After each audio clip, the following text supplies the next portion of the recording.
Na-experience nyo na bang mag-book ng dream trip tapos pagdating sa bundok, zero visibility dahil sa ulan?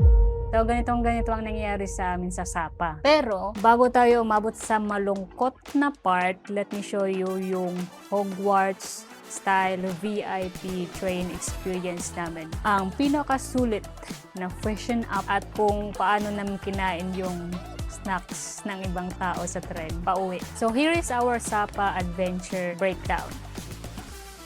So dahil fully booked na ang mga sleeper buses, so we booked a VIP train via GP Travel. So nasa 6K plus pesos per person siya during our trip. And guys, best decision ever. So bago sumakay, may VIP waiting area pa kami. Yung travel namin pa Sapa is from Hanoi train station to Lao Cai station. Then Lao Cai to a Sapa via private car. So bali included na ang private car sa binayaran namin sa GP Travel. Back and forth na yun. Kaya super hassle-free. So pagpasok sa train, feeling namin nasa Hogwarts Express kami. So nakuha namin yung 4-bed cabin, sakto sa aming magkakaibigan. Super comfortable ng beds, may aircon at may freebies pa. Water, Oreo packs, wipes, suklay at toothbrush. So around 6 to 7 hours yung biyahe at nakatulog talaga kami ng maayos. Highly recommended if you want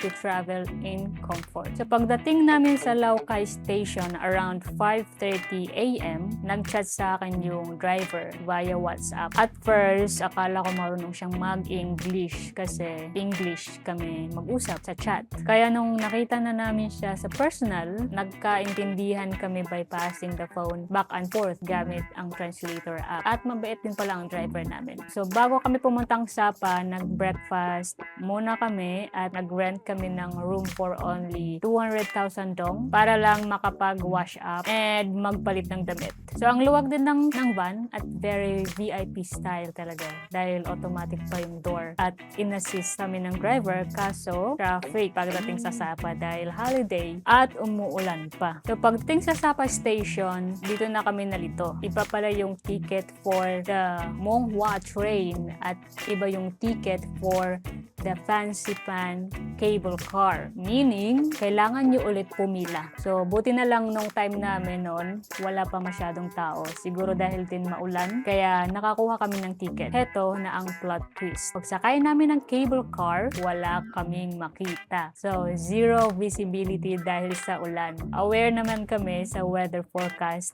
pero nigo pa rin namin. Dahil wala talagang makita sa taas, hindi na kami bumili ng ticket papunta sa mismong peak. Tumambay na lang kami para kumain ng popcorn and nagkape. Pero the silver lining, pagbaba namin sa cable car, huminto yung ulan at nakita din namin yung magandang view ng Sapa. As a reward sa sarili namin, kumain kami ng masarap na lechon pagbaba. After a long day, bumaba na ulit kami pa Lao Cai station. Pagdating doon, sumama talaga pakiramdam ko at napasuka talaga ako sa CR dahil siguro sa biyahe at pagod. So meron ding VIP waiting area kaya doon na kami nagpahinga. So waiting sa oras ng trip namin. Pagsakay namin ng train pabalik ng Hanoi, pumasok kami sa isang cabin. So feeling at home na kami. In fact, yung isang kasama ko, nakain na agad yung snacks na naka-ready sa table. Tapos biglang may kumatok na crew. Doon namin na-realize mali pala kami ng cabin na napasukan. So di ba nakakahiya? Buti na lang, mabait yung train staff. Pinayagan na lang kami mag-swap since same lang naman na 4-bedroom yung setup. So kahit puro sablay ang weather at nagkamali pa kami ng train, super memorable pa rin ng Sapa trip na to. Ganyan talaga ang travel. Hindi laging perfect. Pero the chaos isn't over. Sa next video, ipapakita ko sa inyo ang last day namin sa Hanoi kung saan nakalimutan namin magbayad ng kape at paano kami muntik maiwan ng flight dahil sa maling Grab booking. So huwag kalimutang mag-subscribe and see you on the finale of my Vietnam travel series.